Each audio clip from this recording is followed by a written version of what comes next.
bro. Jackson is clear, so time is different for him. All right, Ryan, look at me now. We're gonna do a part 2. Now that you're all suited up. Ryan, look at me.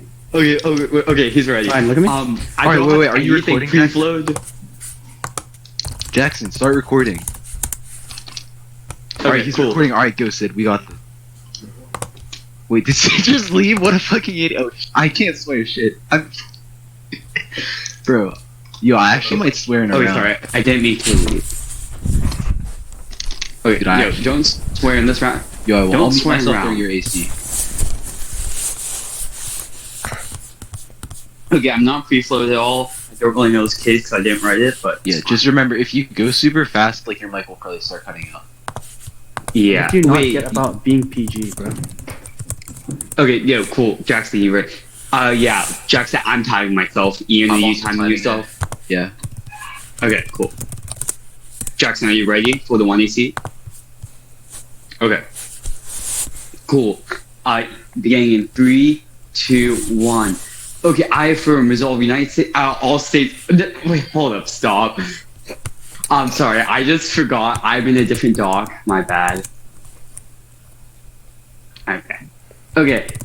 Beginning in 3, 2, 1. I affirm resolve states ought to eliminate the nuclear arsenals. At first, in this round, the decision I must provide observation. In this round, the decision of the judge should not be based on the practicality of arguments in the round, but rather how moral and immoral either side has proved to be the nature of the side due to the nature of Lincoln Douglas and how it should be approached as an event. Now, to begin, due to the resolution asking for action from states, we must assess the moral duties of states and what is needed for the action to be considered moral.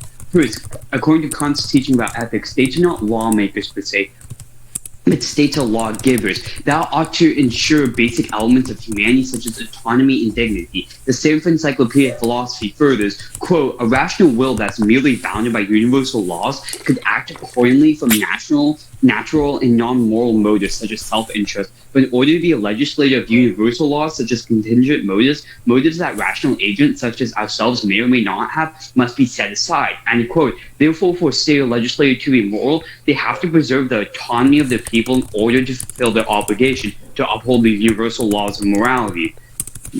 Taking this into account, the value for the round ought to be autonomy. Autonomy is the ability to make decisions without there being influences on the decision-making processes. This is not to be confused with freedom or being able to act on your decisions without external and internal constraints affecting your decision-making process. This is not the same as autonomy, because autonomy is different in the fact that by valuing autonomy, we prevent the process in which you make decisions from being influenced. Freedom would be if a person is able to do the same no matter the race, creed, color, or sexual orientation. But autonomy would be a person being able to make decisions without loss of authenticity or independence in the decision-making process. Preserving autonomy addresses the violations of the universal moral laws, such as those that Kant has set out, from unduly infringing on the people residing within states. This is important because autonomy is a prerequisite to a person maintaining the dignity. This is another important note to consider about autonomy. Autonomy is considered one of the negative rights. These are rights that states and governments cannot grant. These are given to every human, and states have the obligation to preserve these. Otherwise, the states become morally corrupt. The value criterion is treating people as ends in themselves. The volitional nature of agency mandates the reason can be universal to other persons. Korsgaard 6 says, if the self is constituted by volition, this can actually skip that card, it's stupid. Okay, we cannot accept institutions that violate human rights, especially when nuclear weapons are involved. LD 85 says, quote,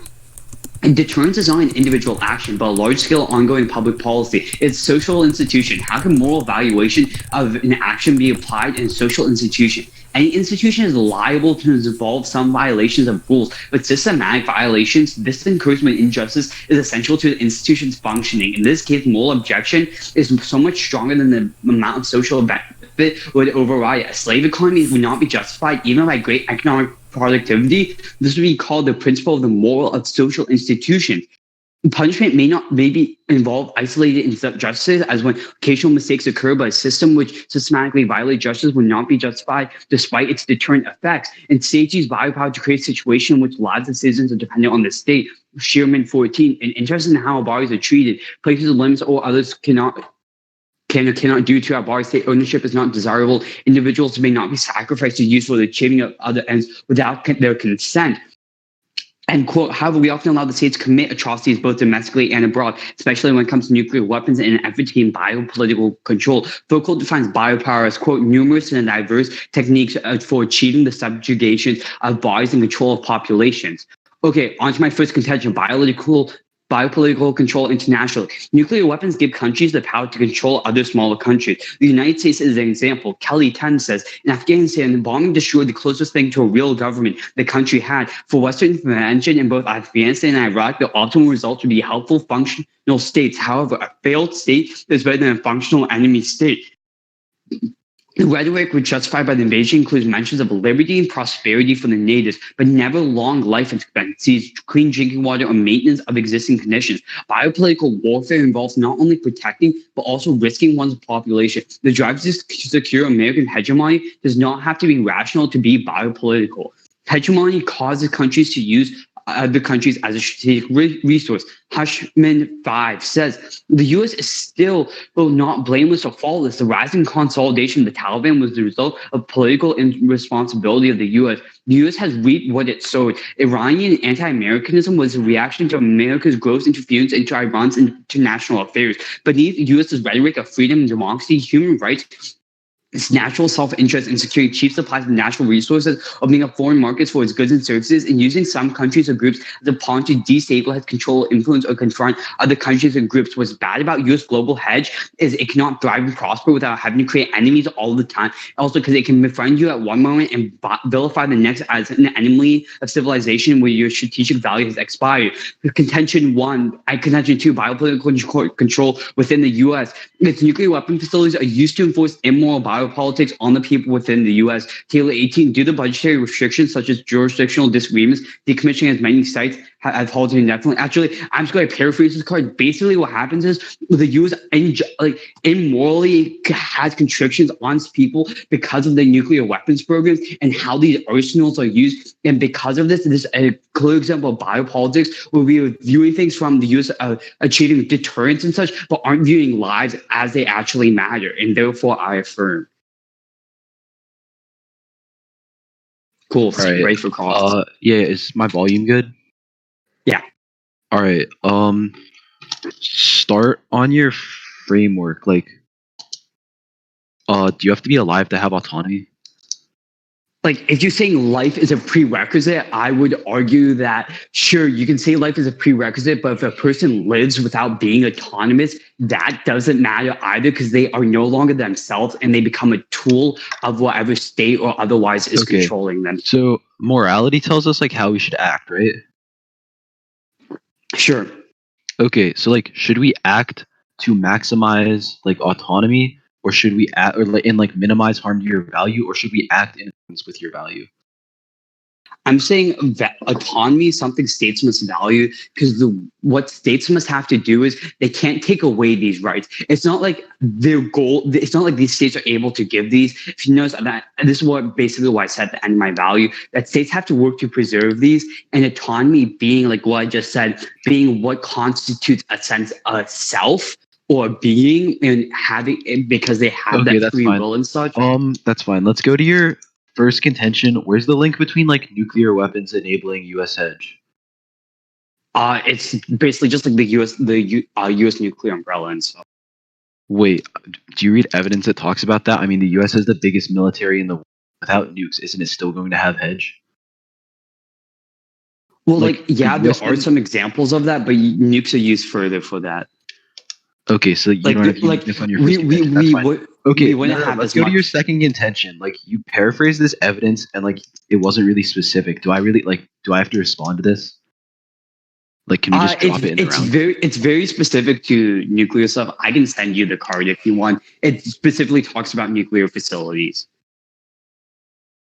I'm not concerned about like what random evidence you didn't read says. Like, you didn't read the evidence. Like, what's the link between like nuclear facilities and like violating biopolitics?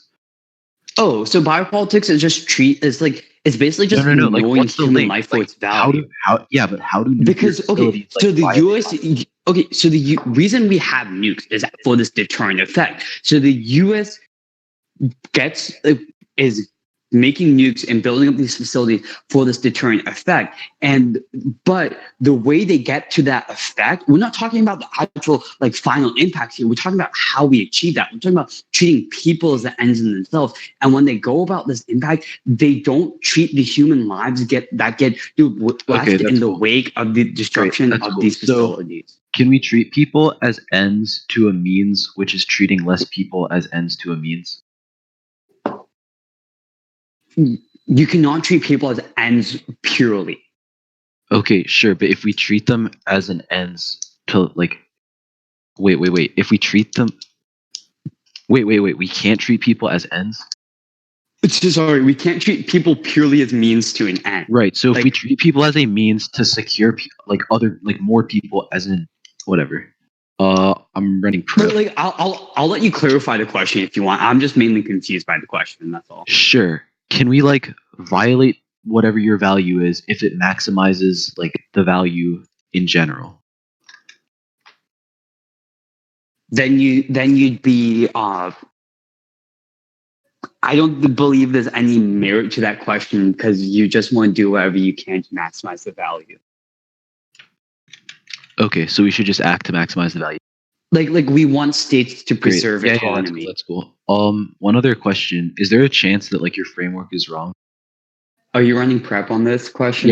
I'm running prep. Okay, cool. Is there any chance my value is wrong? Yeah. No. This is the job of states. Okay.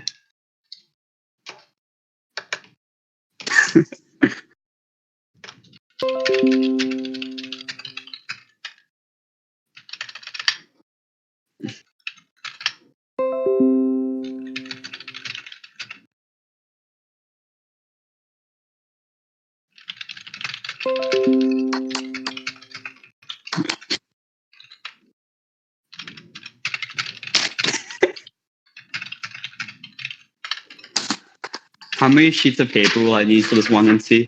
Oh, I'm still writing it.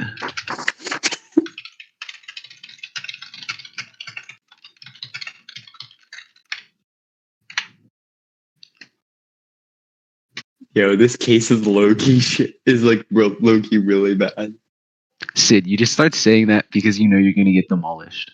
Bro, there's no specific links on this. Alright. I think I know what I should read. Okay. I have a minute 15. You just no. I'm not done running prep. I'm still putting stuff into my okay. Cool. This is gonna be long. Are you setting the speech doc or what? No. Okay. I don't know. Oh, wait, I can't swear. Crap. Alright. I've just gotta copy paste all this asteroid stuff. I have 4 minutes of prep, right? Yeah, you have one. I have 4 minutes of prep, right? No, yeah, it's all one advocacy. I mean, I don't know what that means. Okay, cool. Do any of your things contradict each other? No. Okay, cool. That means you won't kick out of one.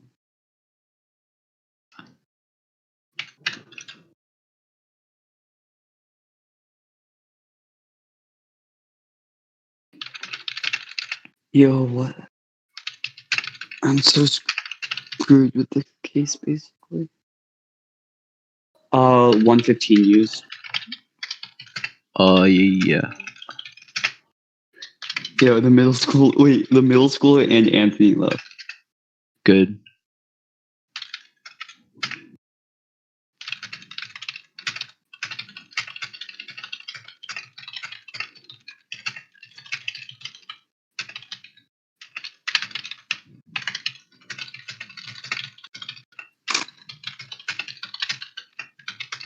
Alright, I will stop prep. Alright, I have a minute and 55 used. Yeah. Alright, you're lucky I'm not reading Death Good. Okay. This is 7 minutes. Yeah. Is everybody ready? I am not. Okay, you're keeping your own time for this, right? Yeah. Okay, so just The order is skep, underview, asteroids, bioweapons, and then case answers. Okay, but hold on. I'm going to grab another piece of paper because I won't put skep on it. Most of it is like framed as like turns and stuff. I don't know. Okay. Yeah, I cut down a lot of stuff in bioweapons. Whatever your name is, okay. Starvenge Jackson. All right. I'm ready to go now. Okay. The time will start. 3, 2, 1. I negate that states ought to eliminate their nuclear arsenals. The role of the ballot is to determine the truth or falsity of the resolution, not desirability. We have other debate formats like... Actually, wait, he's had the same like framing, so it doesn't matter. And 5 dictionaries define to negate as to deny the truth of. Thus, the negative burden is to prove that states don't have an obligation to eliminate arsenals, and the affirmative has to prove states have an obligation to eliminate nuclear arsenals. And metaethics, defined by the Internet Encyclopedia of Philosophy as a branch of philosophy that explores the foundations of moral versus... Wait. Can I stop? Hang on. My copy pasting format fucked up because I put it in a table and it like cut off the edge. I have to copy paste this into a different document. I'm sorry. Can I restart this? Sure. Dude, I don't know why. It's like cut off the edge. Like the margins are like fucked up. All right. I just have to recopy paste it. I'm not like writing anything new. That's disappointing.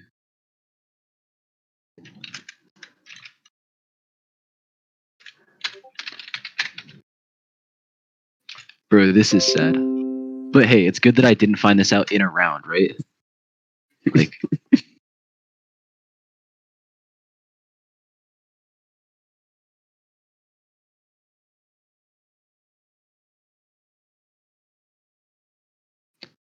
All right.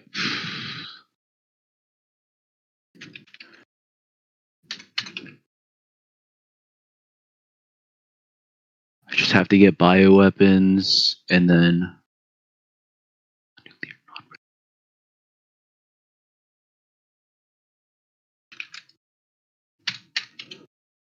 Bro, I'm sorry. I'll just make all the like case answers analytics. All right. Sorry about that. Is everybody ready? It's like the same order. All right. I will actually start in 3, 2, 1. I negate that states ought to eliminate their nuclear arsenals. The role of the ballot is to determine the truth or falsity of the resolution, not desirability. And 5 dictionaries define to negate as to deny the truth of. Thus, the negative burden is to prove states don't have an obligation to eliminate nuclear arsenals, while the affirmative has to prove states have an obligation to eliminate arsenals.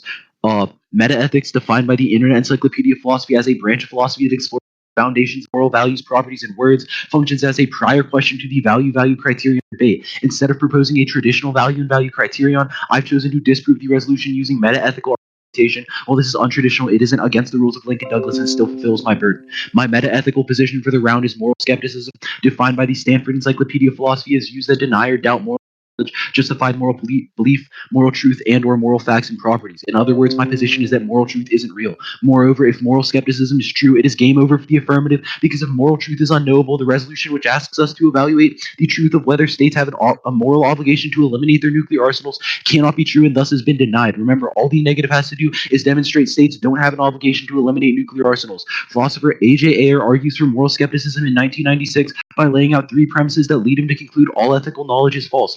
First, all meaningful propositions are either true by definition or empirically verifiable. That is to say, we find truth either by observing reality, for example, by noticing the color of my shirt, or by analyzing things in our mind. For example, we know that a triangle has 3 sides. Second, ethical statements cannot be translated into statements of empirical fact. That is, no natural reduction of ethical concepts is possible, so they are not empirically verifiable. We apply moral opinions to reality rather than getting our morals from reality. Third, ethical statements are not true by definition. The statement, "it is wrong to lie," isn't true by definition in the same way a triangle has 3 sides is true by definition. Therefore, he concludes, ethical statements meet neither criteria for being true. The affirmative needs to explain how we can know truth entirely independent from reality. Go to the underview. First, don't let the affirmative circumvent argument by appealing to the intuitive nature of moral facts for 2 reasons. The A point is that intuition doesn't take precedence in other scientific fields, so it shouldn't in philosophy. For example, if we go outside intuitively, the Earth seems flat and it seems like stars rotate around us, but we trust the rigorous argumentation presented by astronomers. The B point is that viewing intuition as truth leads to mental stagnation because everybody views their current set of beliefs as intuitive only by engaging with initially counter ideas? Can we ever acquire new ideas that over time we come to view as intuitive? Like a white person's view of like what they find intuitive about race 50 years ago is different like now. Second, don't buy arguments from the affirmative that say my argument is unfair.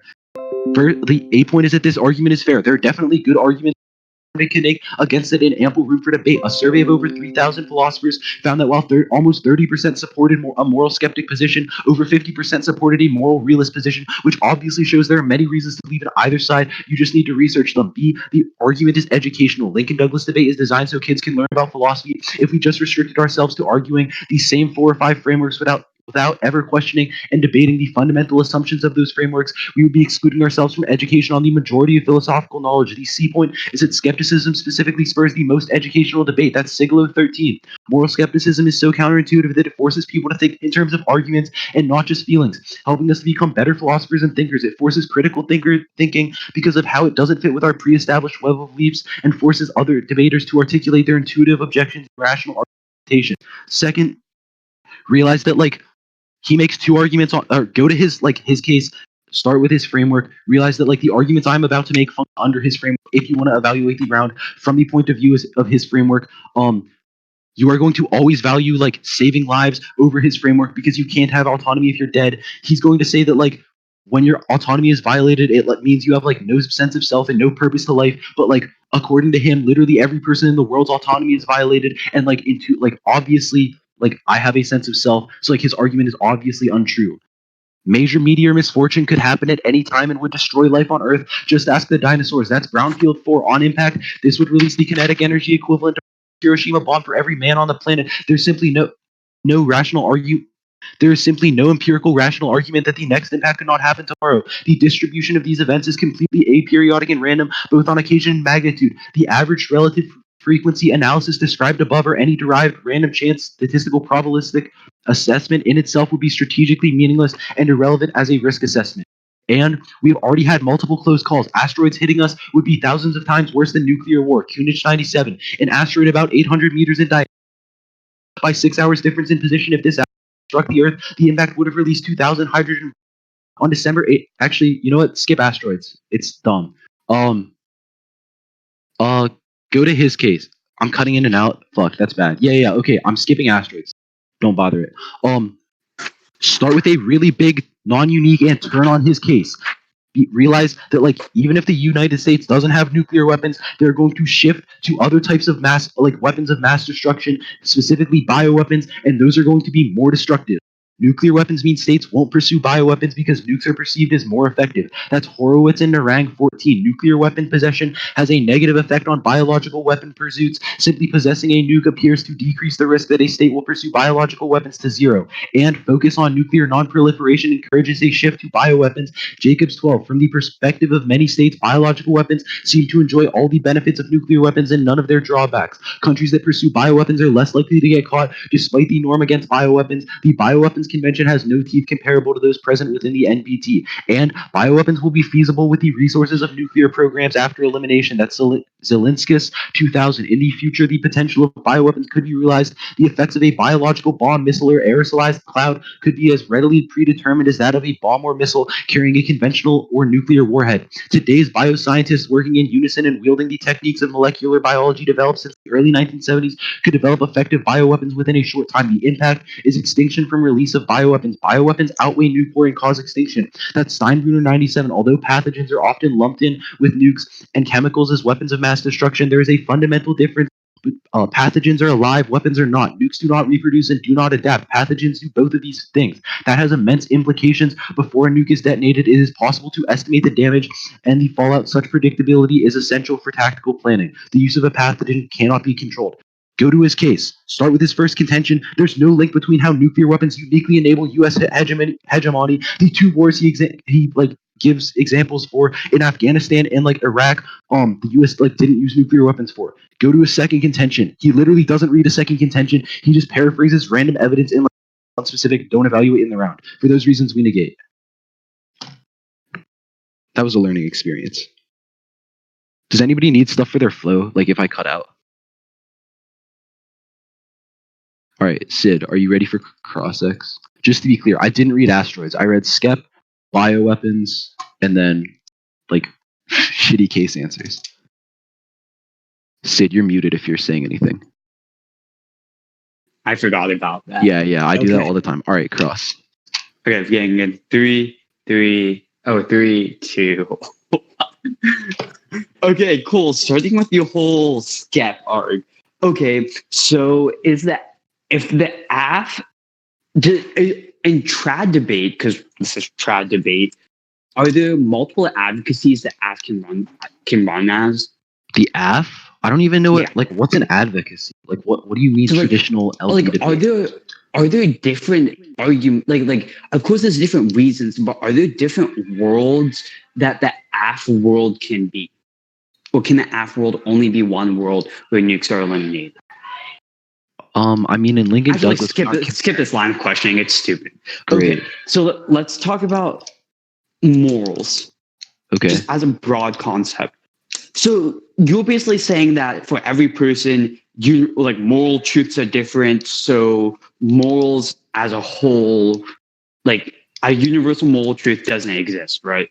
My argument is that there are two types of truths that we have. Morals fall outside of both of those types of truths, so they are not true. Okay, so you're saying there's no such thing as moral truth? Yes. Okay, so then how does a state decide how it must act?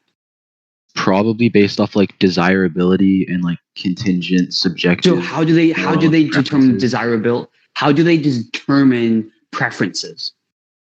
Based off what they prefer. I would say how do they decide?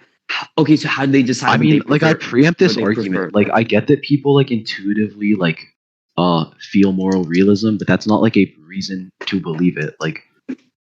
I'm not saying there has to be moral truth. I'm just wondering, how do people make decisions if we accept the fact that moral truths don't exist? It's just based off arbitrary subjective preferences.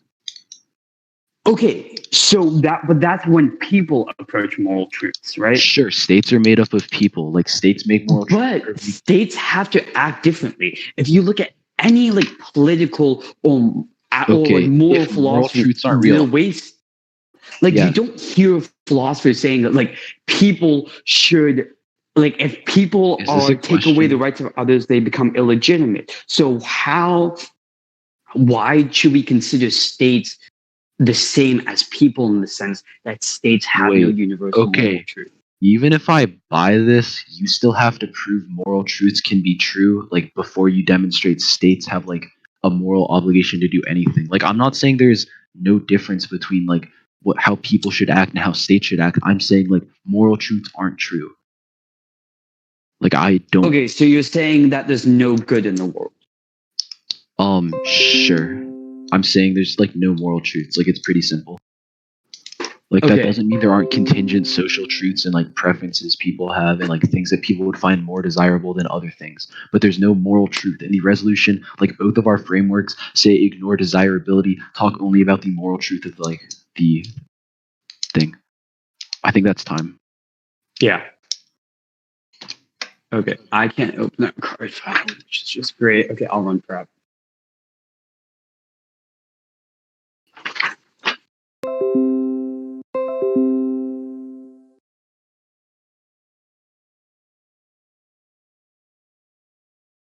Yo, if I know what a card says in the block file, do I have to read the card kind of afraid?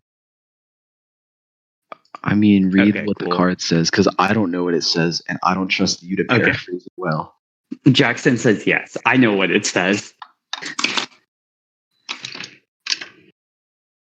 Oh wait, I'm gonna use flex prep to ask you. Okay, so what bioweapon? Okay, why does your impact of extinction on this contention on your bioweapon thing matter? Look, literally, all it says is that states would turn to bioweapons, and bioweapons would be worse if they were used. So not only do is your entire case non-unique? So do you have any examples of a bioweapon that could lead to extinction?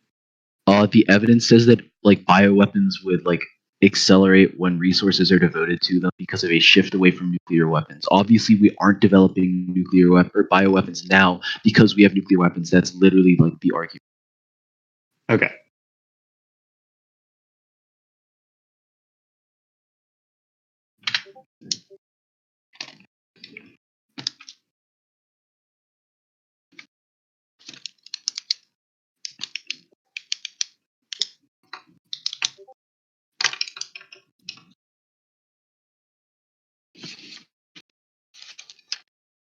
Okay, cool. I have like 140. Oh shoot! I don't have my flow down. Fuck, bro! I should have read deterrence. Like I should have read one deterrence. I'm so stupid. No, because deterrence links into everything into my framework. Okay, great. Like, it's fine. It's fine. Bad. Go for it. Go for your speech. Yo, Jackson, are you good? Wait, what's the order? Oh shoot! It's gonna be the skep and then my case because I'm going to just treat bioweapons as a turn. I'm not treating it as a. All right. Yeah. That's fine. That's fine. It's fine. Wait. Yeah. Ian and skep. Oh wait. Anthony's in this. All right. Okay. Beginning in. Wait. Let's see what Anthony said. This is the 1 AR. 5 minutes, right? Or 4 minutes? 4. Okay. Yeah. Beginning in 3, 2, 1.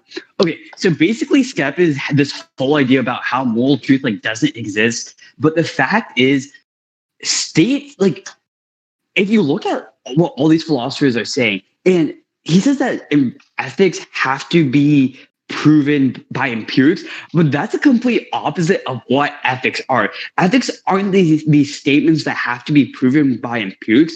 Ethics are these discussions about our duties and our obligations, and it's not about establishing. It's not like science when you establish like 1 + 1 = 2. This is the thing about ethics. This is the debate. This is that discourse that's created. This is that we are discussing this. And in LD, he preempts this by saying, I'm not saying this is unfair, but the fact is we have to be able to debate frameworks. And he has this little whole education preempt to it. But the fact is, if you want to be able to educate people about this, people are scared by these arguments and they're beginning to leave. People are, if you go against a novice running skep, they're going to leave. So if you want to talk about all this theory stuff, fairness, people are going to leave if debate's not fair because people run skep and then they're like, oh, we have to defend that morality exists. But the fact is, to figure out what actions are like, we have to address morality. Because I asked my opponent Crossix, he said he has no way to determine if a state's action is good or not. Therefore, if you buy his claim about meta-ethics, we cannot actually weigh the resolution. The point of ethics and the way we take meta-ethical principles, values, or value criterions in Lincoln Douglas is to weigh impacts and weigh actions. Therefore, you cannot buy skep. Okay, now onto the ask case. So, first on his whole bioweapons claim, bioweapons don't work. We've seen Russia, they had a weaponized smallpox, but it didn't result in many deaths. That's happened. That's empirical historical evidence that bioweapons won't actually work that well. And also and then states like right now, if bioweapons are so much better, like people are writing about this in journals. We are kids who've done some research. We are not less smart.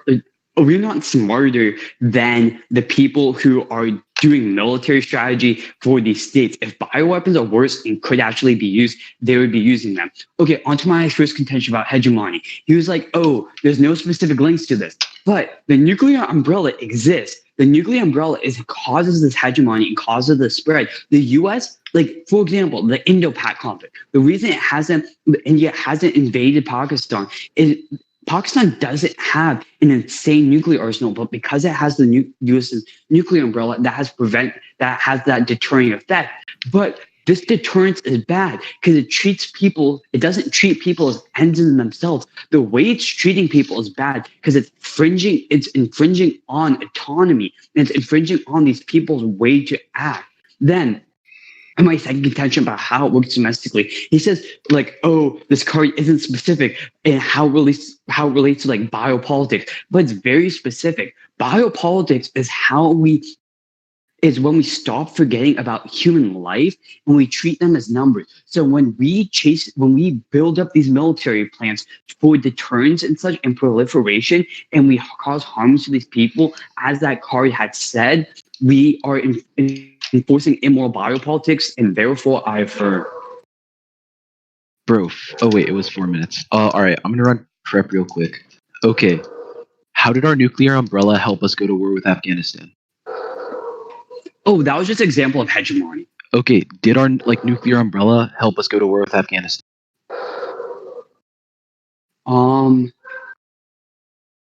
Like our nuclear umbrella didn't directly affect that time. That was just an example of hegemony. Okay, can you give me a single example of like the U.S. abusing its hegemony that like was enabled by a nuclear umbrella?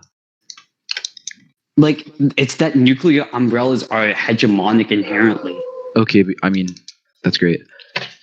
Like, it's spread of the U.S. essentially. Yeah. 20 seconds left, by the way. Yeah, I'll run like the rest of 20 seconds.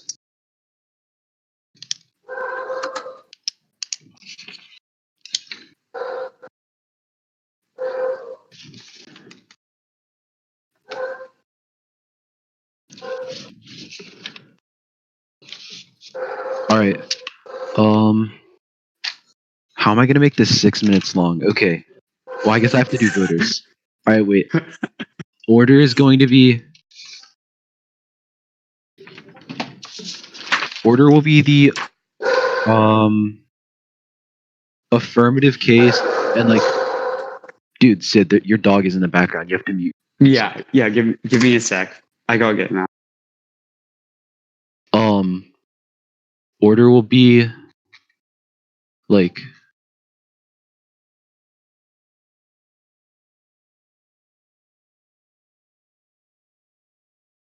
Are you stalling?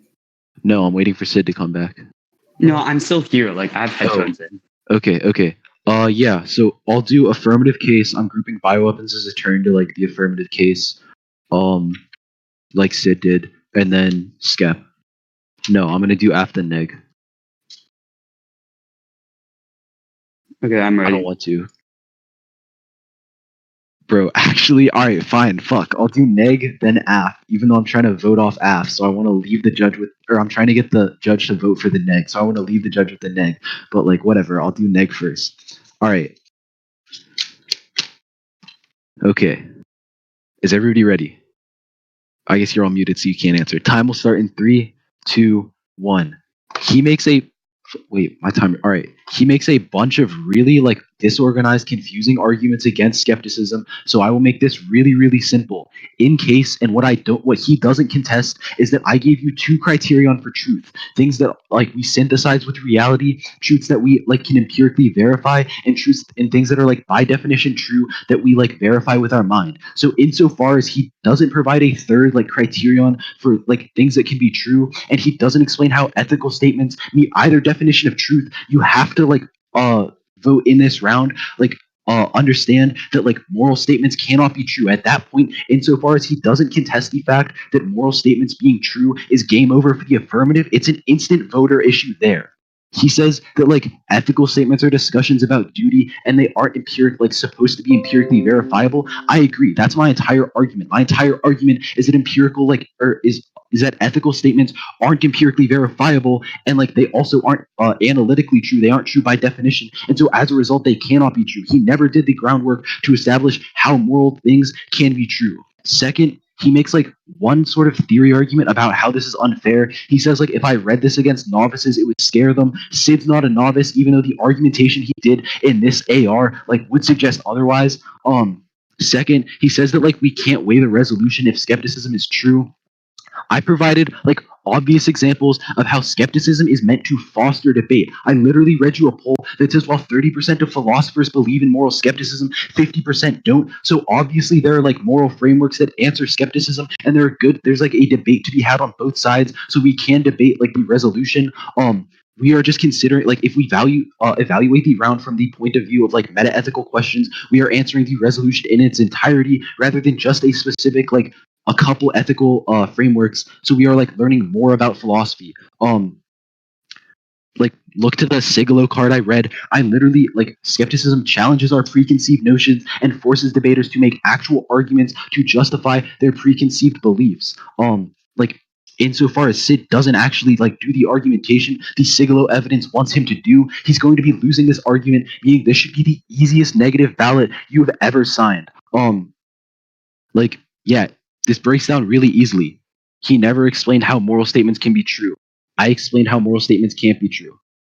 It's that simple. Go to his case. First, realize he doesn't answer my like responses to framework, which says that death comes before like violating autonomy because you can't have autonomy without death. Don't let him make new responses or new extensions in the 2AR. At that point, realize like if I win, there's a risk of me like preventing death. I'm basically going to be winning under his framework, like even if you want to evaluate the round from that point of view. At that point, look to my bioweapons like disad or whatever you want to call it. His only responses to this are that like in the status quo, Russia hasn't been able to develop bioweapons that are like deadly. That's my entire argument. My entire argument is that in the status quo with nuclear weapons, states aren't developing the like giving the resources towards developing destructive bioweapons. But what the Zelensky evidence tells you is that like when states denuclearize, they would like devote resources towards developing bioweapons. And insofar as molecular biology has like it like improved massively since Russia's like smallpox vaccine, like new bioweapons would be massively more destructive. At that point, this has two implications on the round. First, it takes out his entire case because realize even if states aren't like doing biopolitics and like autonomy with nuclear weapons, they're just going to do it with bioweapons instead. So he has no offense in the round. But second, it's a turn insofar as the Steinbrunner 97 evidence indicates, bioweapons would be harder to control and more destructive than nuclear weapons. So any risk of like nuclear weapons being used is magnified with bioweapons. That is another clear way to vote for the negative.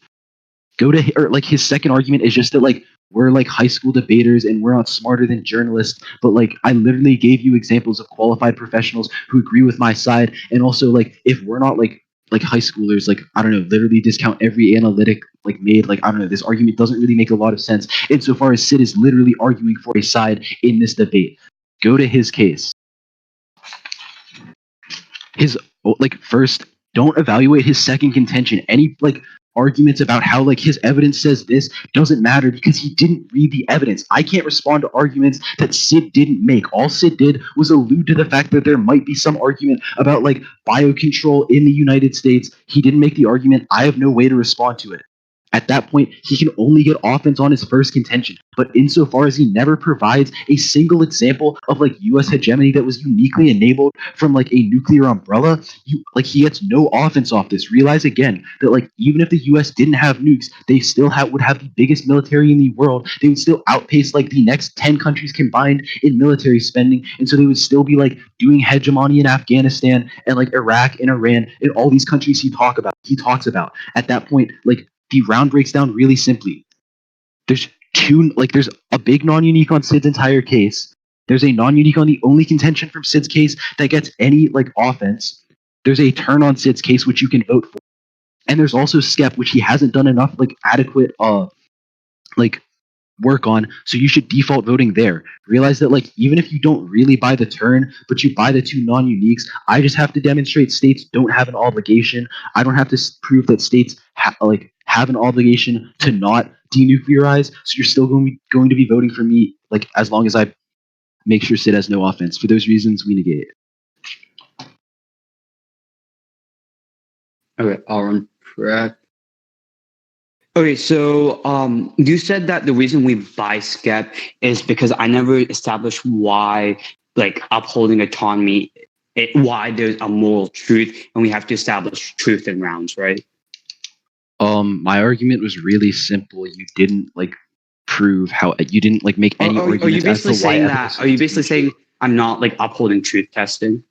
No, I'm saying you didn't make any arguments why ethical like statements can be true, and I made arguments why they can't be true. So like, and we have to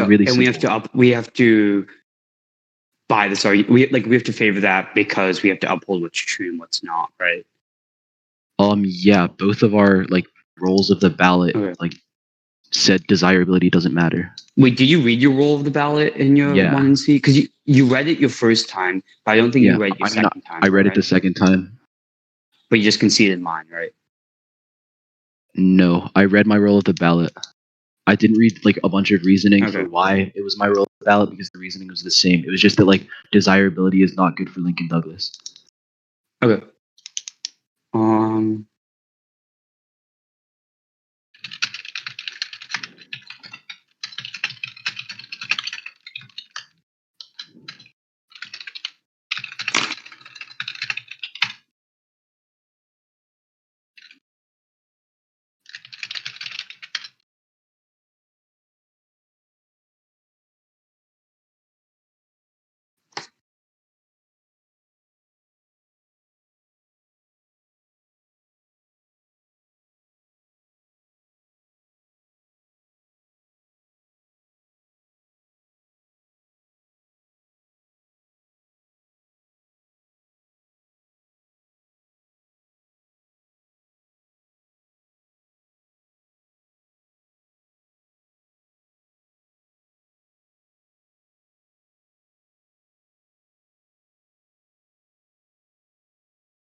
Okay, cool. Wait, make it look nice and... Okay. Who's ready for this 2AR? I'm ready.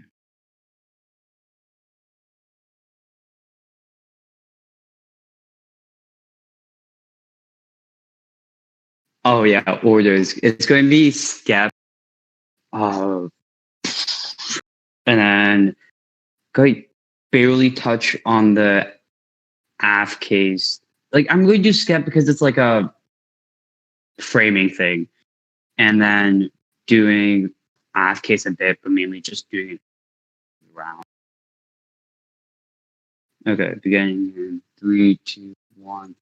Okay, so basically my whole entire opponent's thing about skep is based on this idea of like truth testing, like we have to determine what's true or not. But if you notice what I said we shouldn't vote on practicality, but we also vote on whether something's moral or immoral. My opponent never contested this. That means that flows through the round because that is an initial observation going to round that moral or immoral truth doesn't exist. My opponent never never addressed this. Like he was like, oh, he never said like, why actually never mind, it doesn't make sense. Okay, so basically it's not a new role of the ballot. Okay, how do I restart this because Ian distracted me in Discord.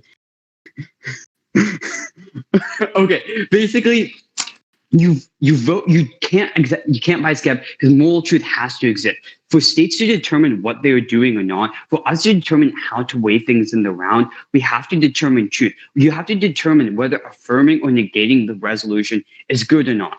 And so therefore, the only way you can do this is by addressing moral truth. That's what the resolution asks us to do. The resolution isn't asking us to determine what's true or not. The resolution is asking us to address if a state has a moral obligation. Therefore, it has to be a pre-round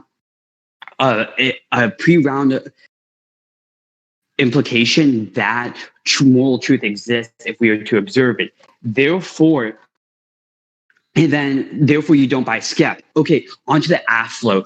It's bioweapons. This whole bioweapon turn doesn't make sense because the thing is, if bioweapons were so deadly, if states all they had to do was put the power of the nuclear resources into them, and there was all this knowledge out here, they should have done it already. Because states want to get the most powerful weapons. That's what's happening, and they should have used bioweapons. And then on my second contention, he said again, like it's non-specific evidence. Like people paraphrase in LD all the time. Yeah, I didn't read the card, but it specifically talked about how the nuclear effects are directly affecting the people, and this is all caused by us trying to build nuclear weapons and such, which is bad because it's treating people just purely for their lives. Okay, on to KVIs. First reason you vote AF is because we see the effects happening in the status quo. We see that right now, if you vote neg, people will not be treated as ends in themselves. They will merely be treated as means. This is the only value criterion in this round, and this is why you vote.